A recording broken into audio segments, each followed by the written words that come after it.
Let's now cross to speak to the chairman of the Conservative Party, Greg Hands. A very good morning to you, although not a particularly good news morning for you, Greg. Well, obviously, these are very disappointing results for us, but by-elections are by-elections. Governments rarely win by-elections. We're obviously disappointed. A large number of Conservative voters, I think, stayed at home. The Labour won the by-elections, but their vote did not increase. In fact, it went down slightly in Mid Bedfordshire. So I don't think there was a resounding level of support for Labour, but clearly we have a lot of work to do. Rishi Sunak, myself, everybody, making sure that Conservatives get our message out better. Why do you think Tory voters stayed at home when they must have known, as you do, that these were very important, these by-elections? Yeah, but I think they knew that it wasn't going to determine who was going to be the government. And I think also there are significant legacy issues, if you like, in both constituencies. You know, the reason why the by-election was called in the first place. But what we need to do is to get on with delivering on Rishi Sunak's 5 priorities. We've got some really exciting new approaches on net zero, HS2, the smoking changes, the reforms to A-levels, a lot of key government reforms and changes coming through. And those are the sort of exciting policies that we'll be presenting more of to the electorate as we move forward to next year's general election.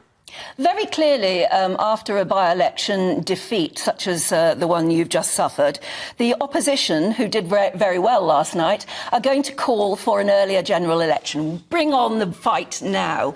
Will last night's results make any difference to the Prime Minister as to when he calls a general election? Well, look, I think, first of all, I don't think the opposition parties did do particularly well. Actually, the Liberal Democrats, for example, did not put up a good showing, lost their deposit in Tamworth. Labour hardly improved their vote at all, and in fact went down in Mid Bedfordshire slightly.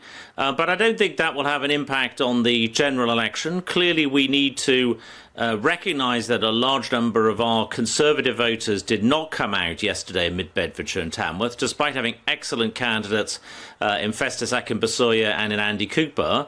So we need to work harder. We need to make sure that people get the government message that we are delivering against the 5 priorities, making progress and moving forward with exciting new policies as well. Well, you say you must work harder, but what else can you do now? I mean, you say your policies are exciting, but they're clearly not exciting enough to give you those 2 seats last night. Well, clearly we are making progress. We are reducing inflation.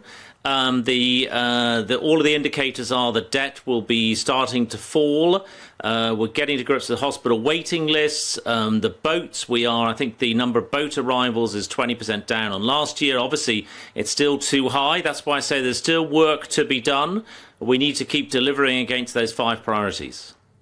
So what's next? I mean, what's next for you? What changes may we see now from the Tories in order to sort of garner the support you need over the coming months?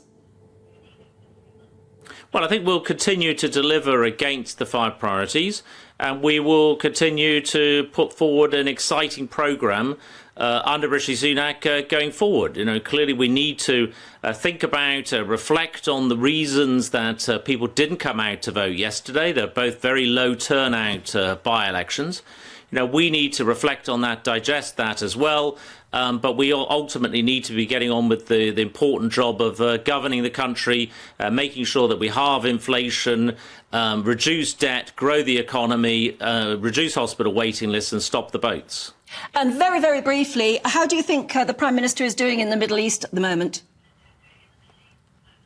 Well, I think he's again engaging a really important meeting, showing our strong support for Israel, which has been a victim of these terrible terrorist attacks. So the meetings yesterday with the Israeli Prime Minister, with the Israeli President, but also engaging more broadly across the region. So also yesterday in Saudi Arabia, I think the Prime Minister is currently on his way to Egypt.